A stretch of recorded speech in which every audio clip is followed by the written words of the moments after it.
Oh, we're on the air. Oh, we're on the air. Hello, everybody. Hello. Good morning, good afternoon, good evening. No matter where you are in this world, we greet you and we hope that you understand that it's hot outside. So you need to make sure that you're well saturated. Good morning, Joel. Good morning. How are you, sir? I am doing well. Well, some of us are back from a little bit of a vacation. That was a bite. Everybody's okay. Hopefully your family is okay. Welcome to the New Harbor Studio in Oxon Hill, Maryland. This show is called Hey, Let's Talk About It. That just simply means that there's an awful lot that we can talk about. If you got the link, I don't know, we sent it out. You can call in and, we're going to talk about today. A lot of black people don't seem to know what's going on with this election. So we're going to talk about it. The election between Donald Trump and Joe Biden. But we'll focus on the debate between these two men. We'll get right into it. One of the things that we like to see anybody who calls in, we ask the question, who do you think won?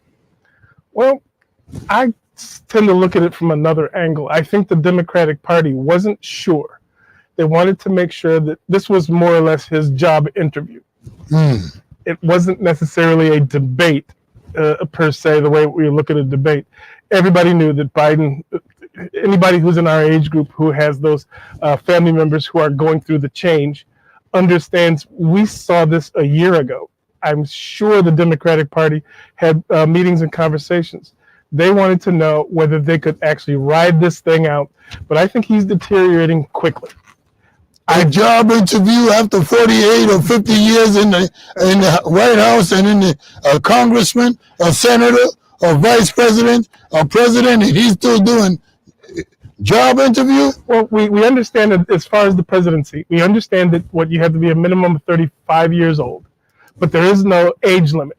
I mean, if you're going to be a pilot for the big airlines, you can only fly up until, 65? Yes, 65 years of age. So anybody older than that, don't get in the plane. Right. So let's suppose you had someone with his mental deterioration driving the school bus with your children or grandchildren. Would you allow someone who is going through that to have the responsibility of guiding your children's safety up into the front doorsteps of the school? I'll be honest with you, Joe, and be straightforward about this. Does Biden really have? I'm going to sound like Biden sometime. How do you do? But it's sad. But mental deterioration. Is this man really suffering from mental deterioration based on what we have seen over the years since he's been president and during the debate? Even Obama said that Joe Biden has the ability to stick his foot in his mouth. But this is different. We see it. We see him going through that stage where he's confused. Do you want someone who has basically access to, the nuclear codes for this country? Do you want him making those kind of life and death decisions? We all know he's really incapacitated. The question really is, what's the vice president doing and the cabinet? They have a responsibility to us with the 25th Amendment, which after Kennedy was assassinated, there was kind of this confusion as to who was running the country, even though it was spelled out in the Constitution. Does Joe Biden have the ability to run the country? Harris has the responsibility and to say, hey, I think we need to invoke the 25th Amendment, remove him from his position, and put people in place, which is obviously the vice president, with the support of the cabinet. And that's something that actually seriously with the needs to be support of the Senate for the vice president to take over. My understanding who's the cabinet? Of the 25th Amendment. No, you're correct. It is a cabinet. The 25th Amendment. We all need to know who the cabinet members are. Yeah, it says a declaration that the president is unable to discharge his powers and duties of office. So it doesn't really mention, it literally is the president's cabinet and the vice president who makes that decision to kick him out. What do you think? We need you to call in, tell us what you think about the debate, about Joe Biden, about Donald Trump.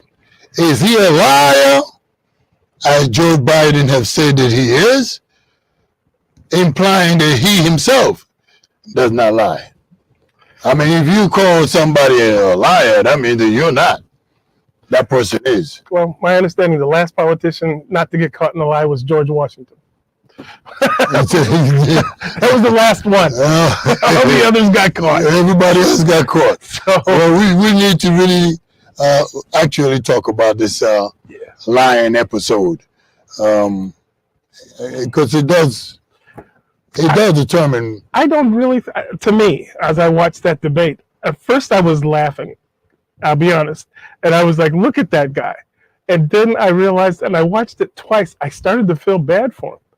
I started having that same feeling I had for those members in my family who was going through that change, and how terrifying that would be for, to watch that. And I think the whole country is sitting back and cringing over what they see. This is supposed to be the clear thinking leader of the free world, and our political allies and our enemies are both sitting back and going, whoa, look at this. Well, we're going to be talking about this week all the way to November, even if we make it a short talk. So if you have an opinion, if you have a view, all you have to do is just follow that link. It's been sent to you.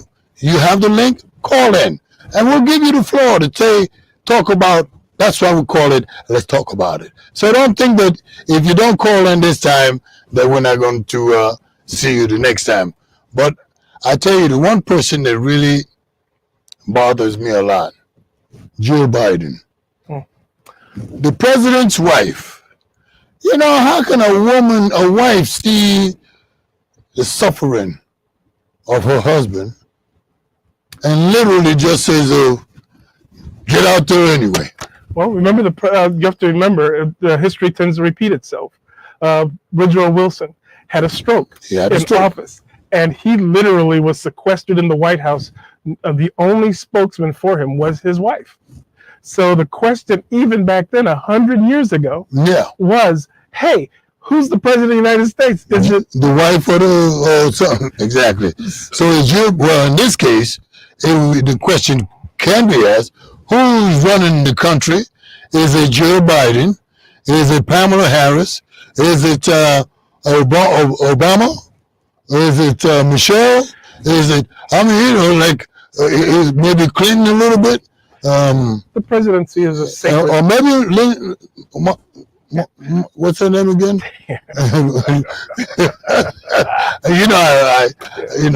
The president. The question is, it literally comes down to this: is what's being done ethical? Is the Democratic Party actually allowing the people to have a choice of who is going to be the commander in chief? Or is it going to be the Democratic Party to make that decision? The Democratic Party, I think, is panicked. I'm not sure if they were in denial or whether this is an actual conspiracy to have. Remember that movie that came out, Weekend at Bernie's, where you had the guy who was dead and they were pushing him around, pretending he was still alive. I'm sitting back thinking this is elder abuse. I know people. That's exactly what I think it is, an elder abuse. And we elders don't like to be abused the way that some of those people around Biden are abusing him. Yeah. And we elders have to really help Biden out. As a member of our elder community, we have to help him out by not voting for him. Yeah. Hey, send him home. And don't let that Pamela, whatever her name is, get into the White House. I just think that it's time to go ahead and make a change. The country needs a change. Any way you look at it, we have to see some direction other than what we've been seeing over the past 3 years. I think the sticky thing is because Harris has even lower numbers than Biden. Much, much lower. So the question becomes, is the Democratic Party going to promote someone who can't win. What about these people that are really pushing for a replacement for Biden? I mean, historically, when was the last time we've seen anything like that? Oh, it wasn't really until, well, you had the assassinations. We've had, 5 presidents shot, and each time that occurred, there was a question as to what's going to be. I remember that guy, yeah. Yeah, and so, even when Reagan was shot, which would be the last one, there was a question when, was it the Secretary of State sat in the White House and was giving directions, and they were like, that's not the Constitution. Yeah. And the Vice President was nowhere to be found at the moment. Yeah. So there seems to be a crisis whenever we have the true transition following the Constitution. Joel, and anybody who's out there who wants to call in and let's talk about it, please do so, because I do have this question that is burning in my mind. The country, the United States of America, is still one of the most powerful countries in the world. But it seems that the pendulum has swung towards outside governments, and the United States could possibly be slightly in danger. What do you think? Well, what do you think? If you want my opinion, I think that what we have done is the Democratic Party has transitioned from the old school Democratic Party of, say, the 60s to this new socialist, almost communist left-wing doctrine, which, when you look at the way in the history of how communism has taken over countries, it wasn't a radical switch to communism. It was a slow transition through socialism into communism. So now it's illegal for us to hurt someone's feelings. I don't want anybody to get annoyed, but I really have to bring in the African American community and black people around the world. What do you see going on now? There are some well-trained African American Democrats. If Biden was to let loose some unwelcomed odor, they'll suck it up. They'll just suck it all up, no matter what. There are some Democrats, black Democrats, that are talking up Biden in a manner that religious people are talking up Jesus. What happened? How come all the suffering that black people have endured and are still enduring in all the urban cities in this country, why are they still linked and clinging to Biden as if he is some kind of, it's sort of a sad thing to see a black woman that barely can feed her family, and she's hugging on to this Biden. I don't want to call him any names because you have to respect him. He's the president of the United States. But why? Is he the president? If he is the president. But why, Joe? Why are black people clinging to somebody who have suppressed us, who have told us that if you don't vote for me, you ain't black enough? What kind of nonsense is that? Why is Obama out here fighting with all his money? Well, they attacked the black family through all these the welfare programs. The welfare. Welfare literally is an addictive force. So now you're going on in some families, fifth generation? Yeah. Who have not literally walked out the house and had to earn a living. They have kicked the black man out of his own home. So the new baby daddy is the federal government. So now all you do is you just go up to the... Wait. Understand what my brother just said. The new baby daddy is the federal government with the welfare check. Yes. After they done put black men in and incarcerated them over and for a bunch of really stupid things that Donald Trump is undergoing now. Yeah. Just blame him for anything. Well, if you want to frighten a large percentage of black voters, you just have to say, well, if the Republicans get in, they're going to cut your welfare. And that's not true. And that is the end of the discussion. That's not true. And people will vote based on this. That welfare money. Yes. That is not true. Yeah. I don't believe it's true. I don't believe that there's going to be any cutoff or welfareism, you might be able to get jobs. You might be able to become innovative and create jobs. There's a businessman if he becomes the president of the United States. So I just don't understand. But from my perspective, I got to tell black folks, I just don't believe that we need to cling on, tighten itself, holding on to that welfareism. I call it the Republican boogeyman. The who boogeyman? The boogeyman, the Republican boogeyman. Why has the Republicans got to be the boogeyman? Because we have been socialized into thinking that the Democratic Party is the only party that cares. So it's okay to tell. If anybody wants to talk about it now, you can call in. But so it's okay to tell black people the Republican Party is not going to take away your welfare. If you're getting welfare, you're still going to get welfare. It's just not going to just close the door on you because the Democrats say they're going to do that. It don't make any sense. Yeah. So it's kind of one of those things where vote for the one that you know, or vote for the one you don't. So what the Democrats, at least at the ground floor level, are saying: never, ever, ever trust the Republicans. Look at all we've done for you. And nothing. Look at urban cities: Chicago, yes, Milwaukee, Tennessee. Look at urban cities. Torn down, torn up. But on the individual household, you literally have had the government walking people into, they're buying homes now. Homes they can't hardly pay for. Yeah, well, you have the, forgive me, I can't remember the name of the program, Section 8. Section 8 is now housing people in the $400,000 homes in parts of the country that I could not afford the mortgage for, but because you have these welfare programs that literally are putting people into positions that they have never really worked their way into. I know that we got an awful lot of areas to cover up, to cover and talk about it, because that's what the name of the show is. Let's talk about it. Yeah. But here we go. Immigration.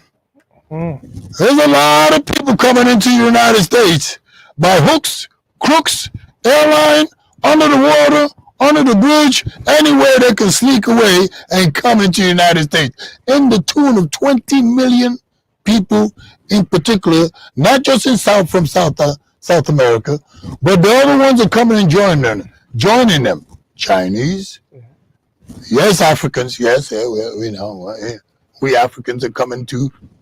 I mean, after all. But it's strangling the country. It's just strangling the economics of this country, the social system of this country, the military is just strangling them. Joel, you're a bright man. Tell me. I wish I was. tell, and anybody who's got any view on the role that immigration is undertaken now, really, since we're live, talk about it. Well, I work in one of my jobs that I have. I actually take passport photos. And all of a sudden, we have this extremely large population who is coming in and literally, and I'm not exaggerating, just got into the country, but they're being offered U.S. documents. They won't say. They will tell you, oh, I am declaring myself a refugee. I'm declaring political assignment from countries that don't seem to be in a war and are even more politically stable than us right now.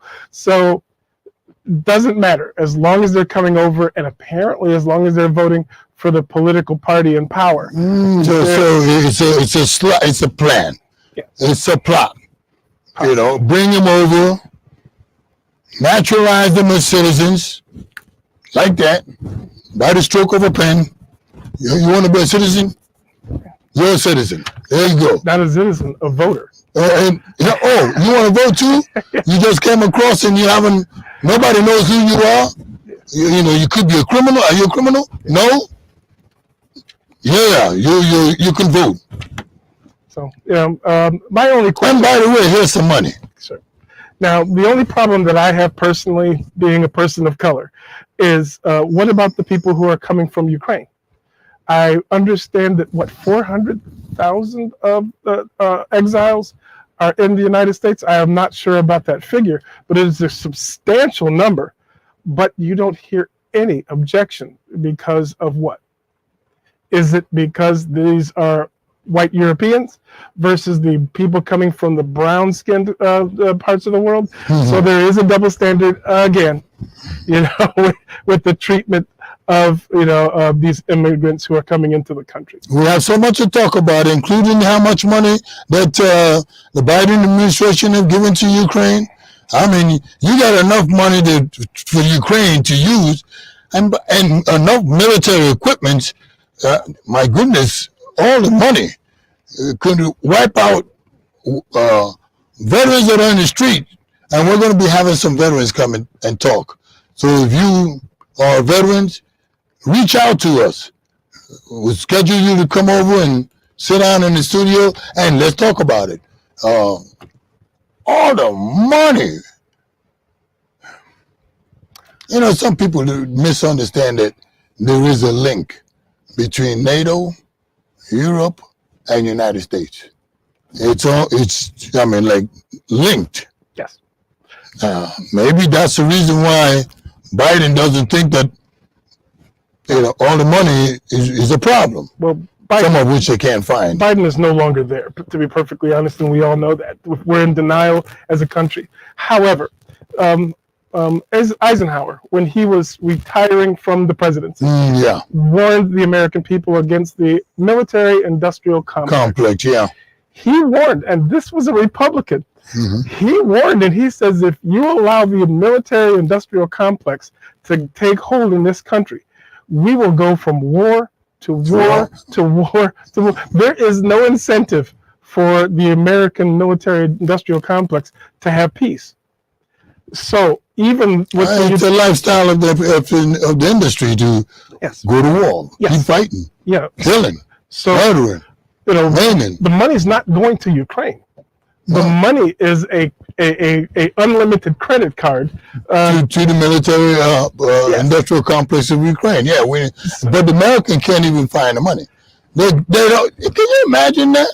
All the money that they're sending, and they said we cannot account for it. I mean, how deep has corruption gotten into the American system? The money to Israel to kill all those Palestinians. I'm not a fan of the Palestinians, but I don't like the idea of this generation wipeout of killing these children. What the hell did they do to you? Well, if you're looking at Israel alone, I mean, the way that I see it is if you have friends, even if those friends have some issues, we all have that friend in our life that we sit back and say, he does have some issues, and Israel does. Israel is not exactly like, but they are a democracy. We have some common understandings. However, the question is, are we going to support the Israelis who have a form of democracy versus any other country over there who literally doesn't? Now, you see these groups here who are sitting on the campuses and protesting, and half of them are members of the rainbow community. Now, imagine if it was the other way around and they went over into these countries that they're supporting and was wearing their rainbow. They'd be taken to the top of the tallest building and tossed off. So be careful who you are being friends with. They're not your friend. That's the only thing I would be. Maybe Joel and I have seen Israelis' position differently. I can see them as a strategically placed nation to look out for anything happening in with Iran, with Iraq, those nations. But they're strategically posted. Yes.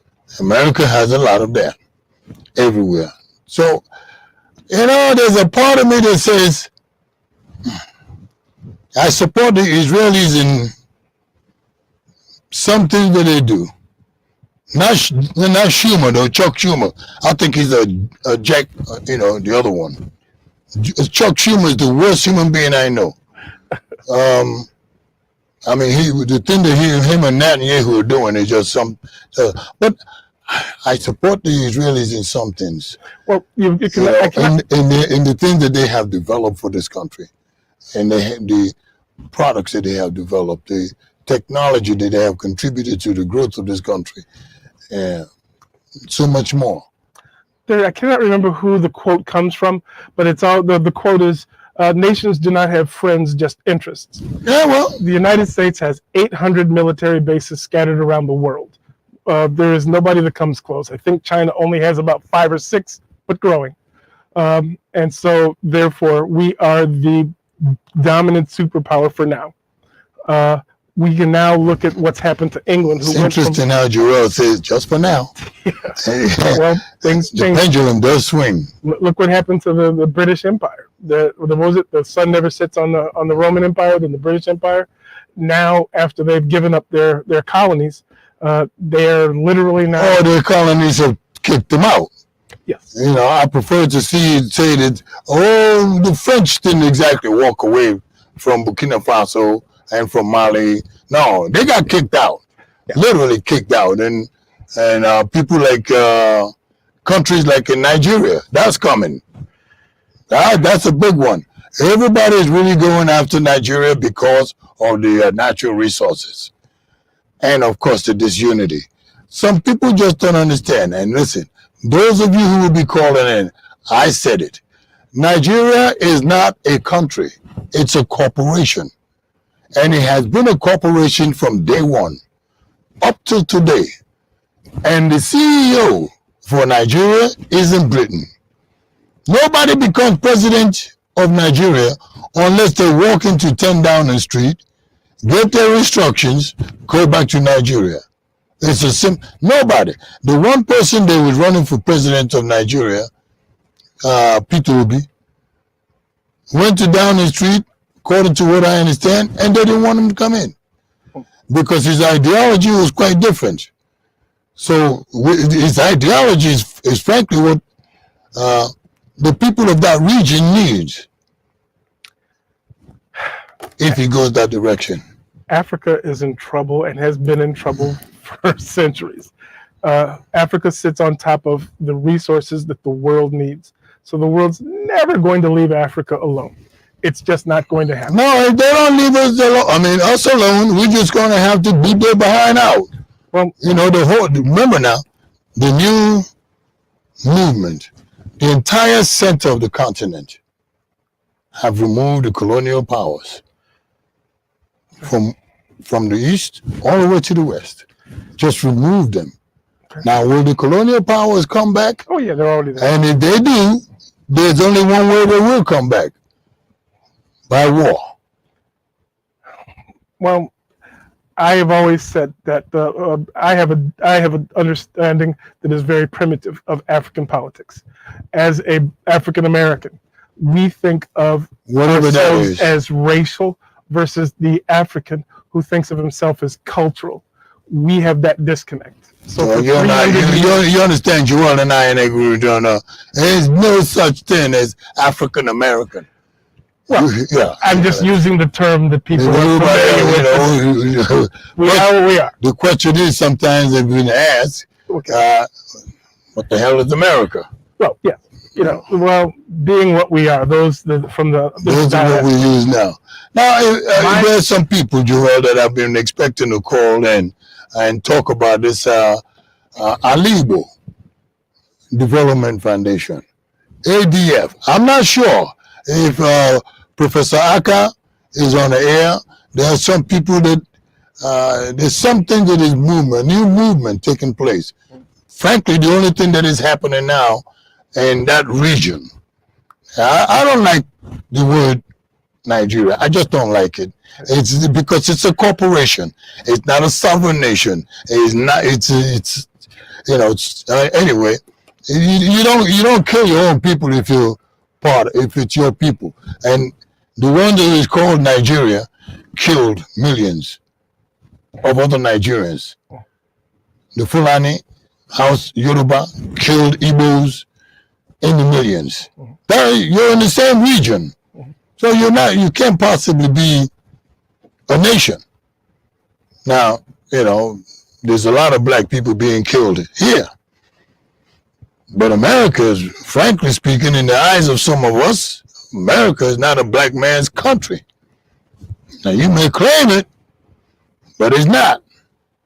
You may want it, but it ain't so. It ain't yours. It's just as simple as that.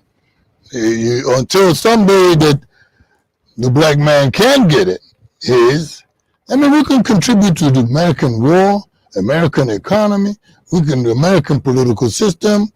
We can have our little NAACP. We can have our what do you call those other one that really is useless people. As far as I'm concerned, those black congressmen that put themselves together as one body. Oh yeah. Okay. Useless. Yes. Yeah, that coalition of black people that cannot actually talk collaboratively in the interest of black people in America. Well, we know to run for office in the United States is $1 billion industry. And you can't just walk into an office and say, I want to be a senator, a congressman, or even the president. You have to have the people with the deep pockets. What do they call it? Black money, pardon the pun. And if you don't have the backing of those very powerful multimillionaires, then you're not going to have a chance. You're going to be outspent. So just so happens right now, the group that the black community is going to for that support are socialist in nature and are driven that kind of agenda. I have issues with that. Yeah. I think that money in politics is polluting our vulnerable community. And the values of this community and Yes. everything that makes it seem like it's working. Yeah. It is a united front. Yes. If we could somehow, which I don't think it's ever going to happen, if we could somehow get the money out and get back to the pure politics of running campaigns and having the best people, not the best funded, as our representatives, then we have a chance. If that can always happen, if it can happen at all. We need you to call in. We need you to talk about the Alibo Development Foundation. This is an organization that recently held an election. Really is stepping up to helping empowering the youth in Igbo territory, Igbo land, helping women. There's a lot of women that are suffering. Husbands have been killed. And Nigeria is just out there continuing to kill a lot of people. And it just happens to be Igbo people. And there's a doctor here that can really talk to all of us about what's going on. And when you hear some of what is going on, the atrocities that are being committed, the poverty that are being imposed, the children that are down. But before we even go to that, let me take a short break. Can we take a short break? Let's do it. Let's take a short break. We'll be right back, folks. Just don't go away. We got more to talk about. That's why it's called, Hey! Let's talk about it. We'll be right back. We'll be right back.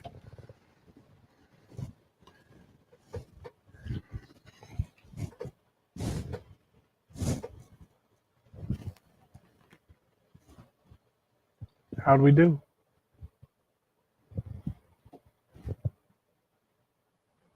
Echo.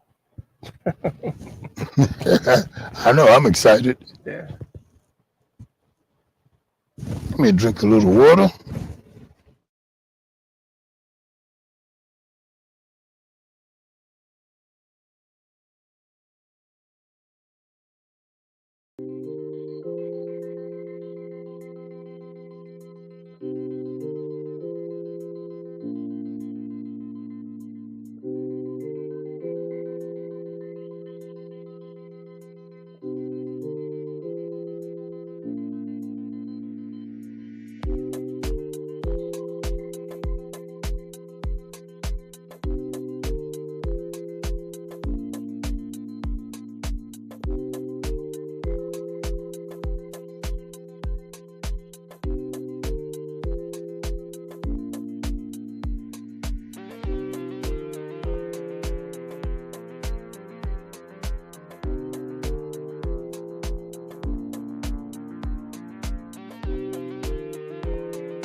to the New Harbor Studio in Oxon Hill, Maryland.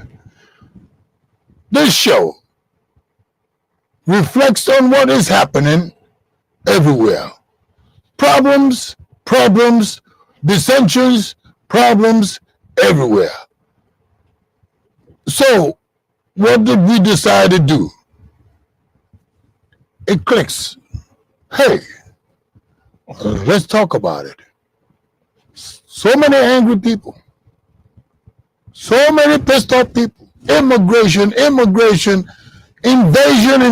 of the United States of America. And inflation. And black folks, you better be up and up.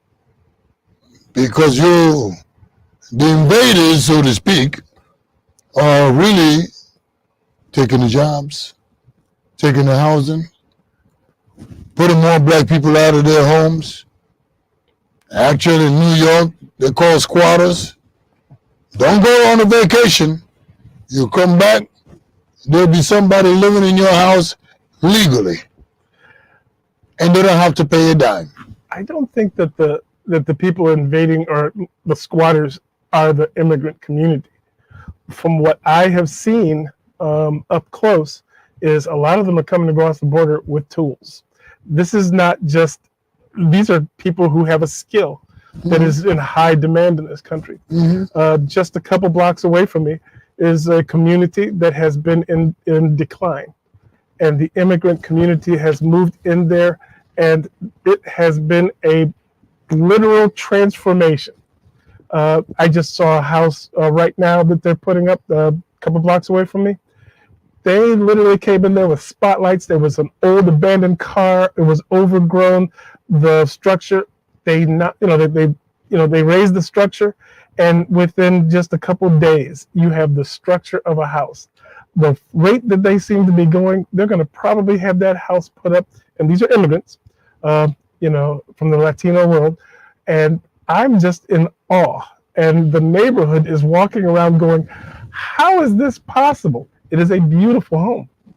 And they have transformed this blighted area into something that hasn't been seen since back when we used to. I'm not going to deny or say that some of them are not skilled.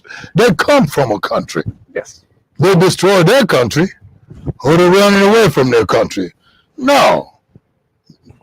My co-host, Honorable Joel, yes, many of them, and I use the term many instead of some, are very skilled. But we have skilled people in this country too. What happened? My brother-in-law he does cement. So what happened? Black people, I'm just saying, black people, white people, we got skilled people in this country. What happened? Why would the Democratic Party open the gate to flood in with some skilled people from other countries without vetting them, without checking them out? Because that's a low priority. The priority is winning the election. The politicians, at least in the... not putting up the bills and winning the election. That's it. There's no other issues. Now, it's become a free-for-all. Even the security agencies of this country are saying they believe over 400 people connected with Al-Qaeda, and some of these terrorist organizations have crossed the border and are walking free amongst us. So now they're saying it's not whether we're going to have a terrorist attack, but when and how bad is it going to be? And where is it going to be? Your yard? No, maybe your community. But there's going to be terrorist attack somewhere in the United States soon, unless we have the right commander-in-chief. Because the people that are there now. But, with the amount of time that we have left to talk about so many issues, Biden is the president. Not really. So to speak. But he has a vice president. And it seems like no matter what, Biden still would like to have Obama near him. They're in love with each other. But the vice president Kamala Harris, half black, half Indian, half something else, straight dog. And yes, I called it. I said it. She ain't all that. So I'm sick and tired of white people just saying, "Oh, she's black." No, we don't have to necessarily accept that. Plus, it's not right for even some black people to be saying, "Oh, she's black." She's not. Come on, let's be honest about it. Well, you can say the same thing about Obama. Same thing. Obama's mother was white. The same thing. And Kamala Harris's mother is Indian. India. Yeah. So, same thing. I don't care. So so that means what? If you're half black, you're all black? Well, they did have the one drop rule. They didn't have a. If you have one drop of black in you, you black. Well, you know where these Democrats are going. They crazy Democrats. They're going everywhere, and there's a lot of mixed people, and it's not their fault. Nobody's saying that. But I just get a little annoyed with the Democratic Party putting it on us and saying 1%, 2%, 0.5%, you black. But she's not. There is such a thing called black people. Well, yes and no. It's a political, the United States, I think we're, to my knowledge, at least if you want to include the other Western countries, we're one of the few countries in the world that refer to people of African descent as so-called black. Now, first, colored people. Yeah. Second, Negroes. Third, niggers. Don't forget that we are being still called niggers. Whether we like it or not, there's some white folks that sit around and them niggas. I've had it happen. We do, and we try to say, "Oh no, we're people of color." Give me a break, okay? You're still being called. Hey, and some people get angry if you call them black. Well, that's where you get into the whole thing of, we talked about that before. Are Africans understanding of Black Americans who see themselves as a racial group versus the African from Africa who sees himself as a member of a cultural group? Well, that is our divide. That is where we misunderstand. I agree with you. By the way, we're still looking for some people that we sent the links to call in. If they want to call in, that's fine. If not, that's fine. Frankly, to some folks out there, we need you like fish need feet. If you have an opinion, you want to express it, we're giving you a forum to do so. And some of you are acting all sedity. What do they call it? Sedity was a good sedity, huh? Okay. You think you don't stink, but but it does. So if you want to call in, you still have the opportunity to call in. But why the Democrats now don't even want Kamala Harris? It's all about the math. Kamala Harris. Kamala. Yeah, come on. She's a camel. Yeah, they call her camel toe. Well, that's another. They call her who? Camel toe. I heard somebody say that in the elevator yesterday. Hey! Camel toe Harris. Camel's what? I don't know what that is. I'll call it. I won't even. Camel's ass? Okay, I don't know. But her polls are lower than Biden's. So the Democrats are committing suicide by literally having that ticket. They want Newsom from California. So yeah, there's about 7, and I don't have the list on me. There's about 7 people, including the governor of Maryland, who are on the short list of potential replacements. Wes Moore? Holy Jim Moses! Yes. He's got all the. I noticed his wife is also one of them 10%ers or 1% blood.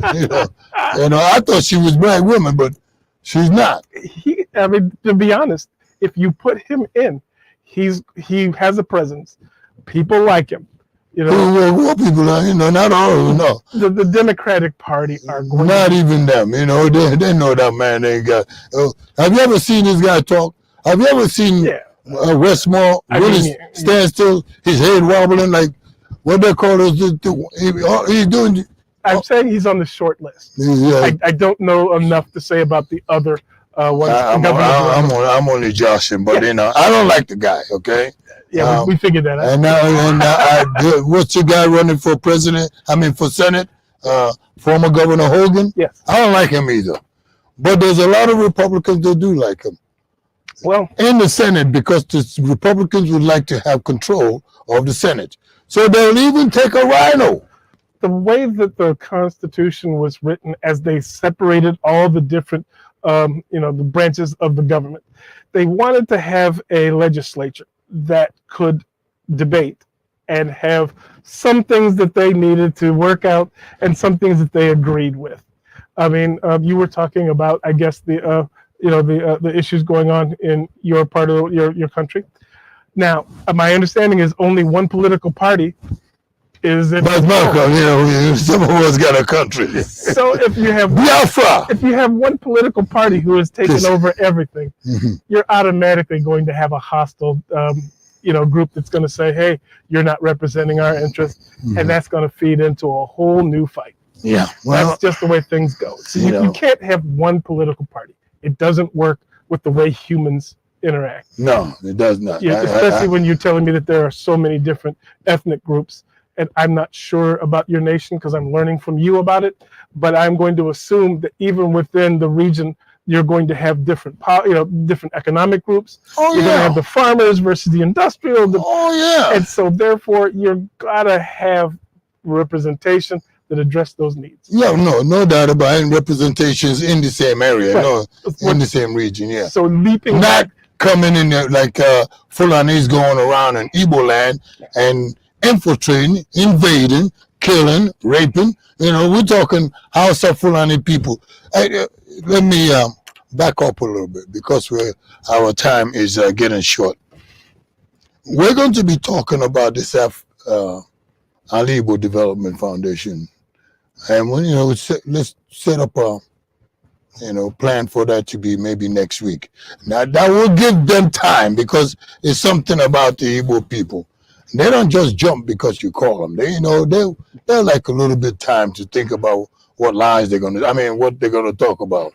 Well, speaking, if I could be so bold as to say, I'm sort of an outsider trying to learn what's going on there. I can only tell you what I've seen growing up in this part of the world and the limited information. If you only have one political party making all the rules, setting up everything, and you're not taking into account that you're going to have different lifestyles who deserve representation, you're literally setting your society up for a future failure. It's not gonna work. Well, you see, but you look at Nigeria. Well, we'll talk more about Nigeria and Biafra and the Ali Igbo Development Foundation, which is a really marvelous foundation.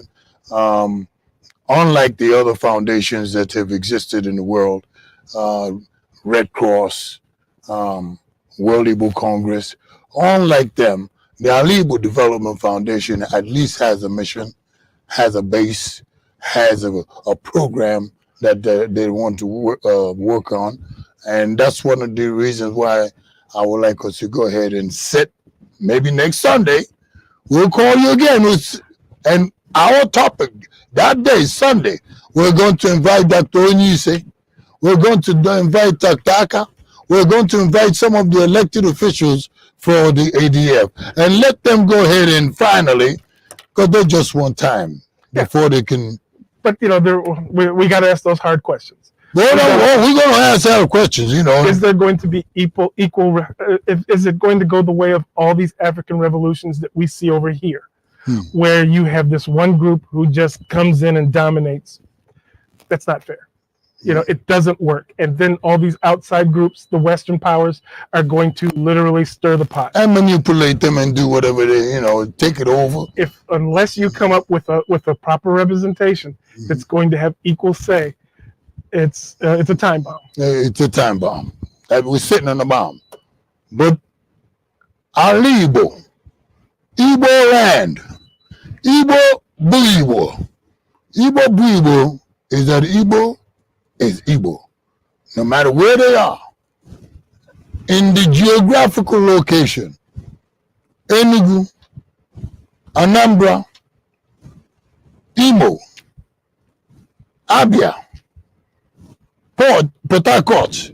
There's so many Igbo people all over that region.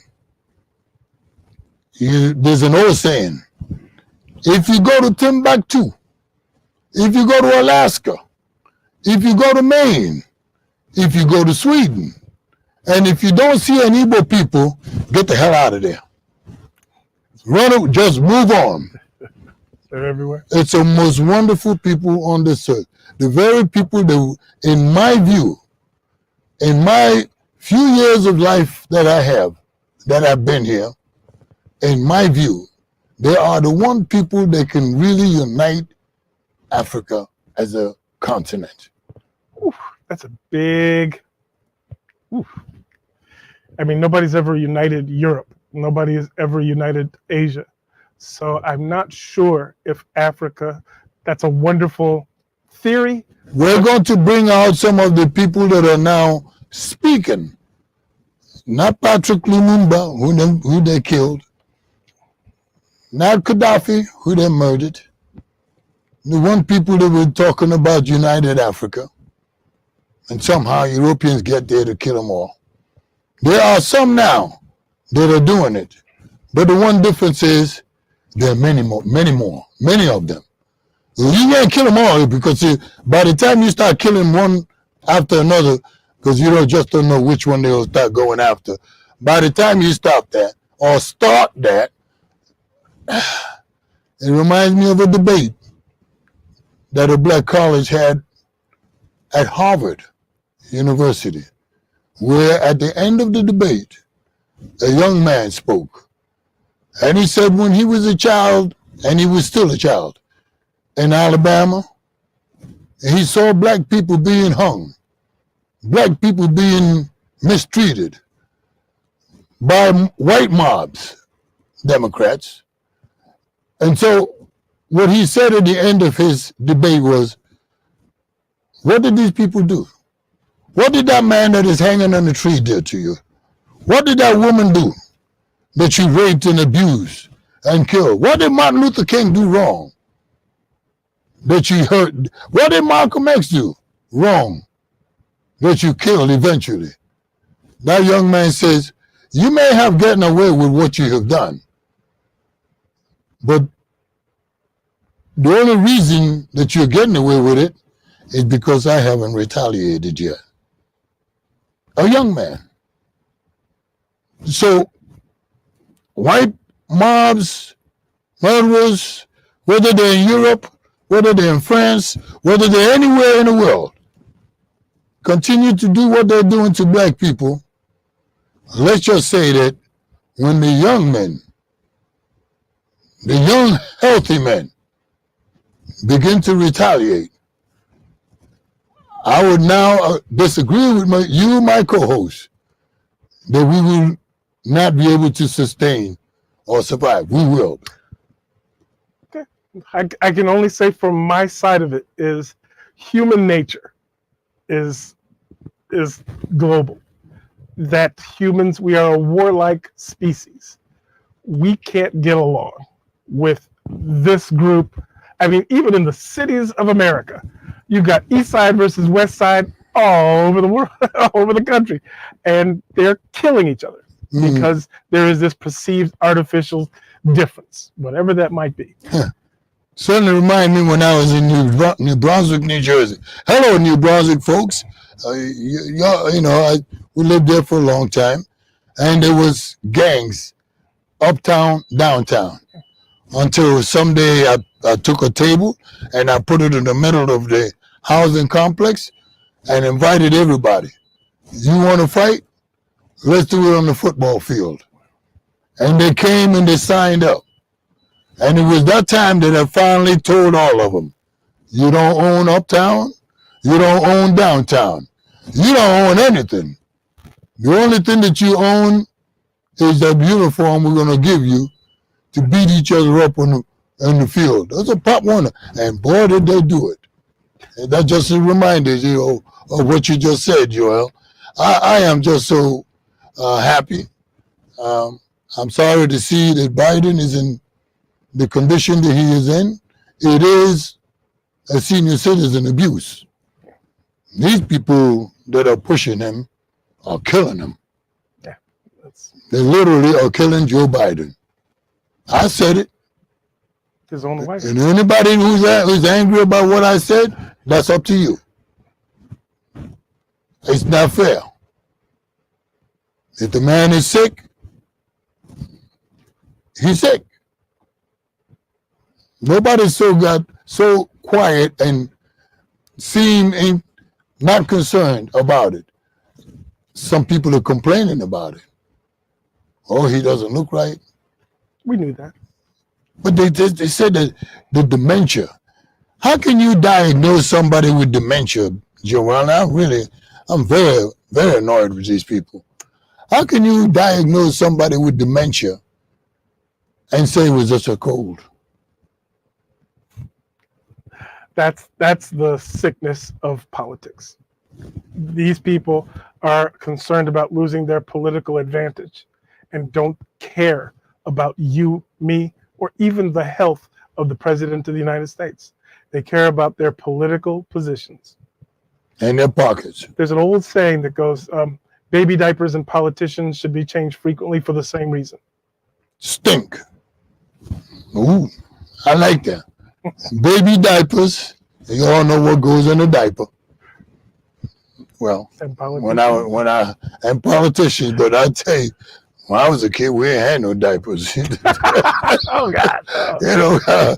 Let's be honest. We didn't have what you buying a diaper nowadays. There's so many things that we're going to be talking about, Joel. So many things, and we're just going to take our time and get to those things and talk about it. And we ask you to please call in. We're going to help to set up. We've been on vacation, but we're back, and so we're going to help to make sure that you get the right link. Make sure that you get the right opportunity to come on our air and express yourself. Veterans across the country, I salute you.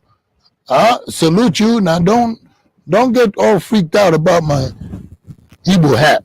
That's what's it called, a kufi? Kufi, no. I don't know what's the name. No, it's a hat. Oh, okay. I figured it had a name. But we soldiers. And I'm a member of the United States Army. 11 Bravo. We will be coming back to you. We'll be coming back next week. Say something, Joel. Well, I just wanted to say I enjoyed coming back. Missed you guys. Hope we can get back on the discussion and move it forward. There's an awful lot that will be going on over the next until November. Whew. That election. And so we're going to be talking about it every week, every Sunday. By the grace of God, we will be talking about it. Those people that are in the religion, we haven't even touched that. The draft is coming. I hear that some women don't want to be drafted. You want to be in war in the military? It's coming your way. And we're going to talk about it. As soon as I heard that the draft is coming, we're women. We don't want to do that. My brothers, my sisters, God bless all of you. Good night. Take good care. You as well. All right.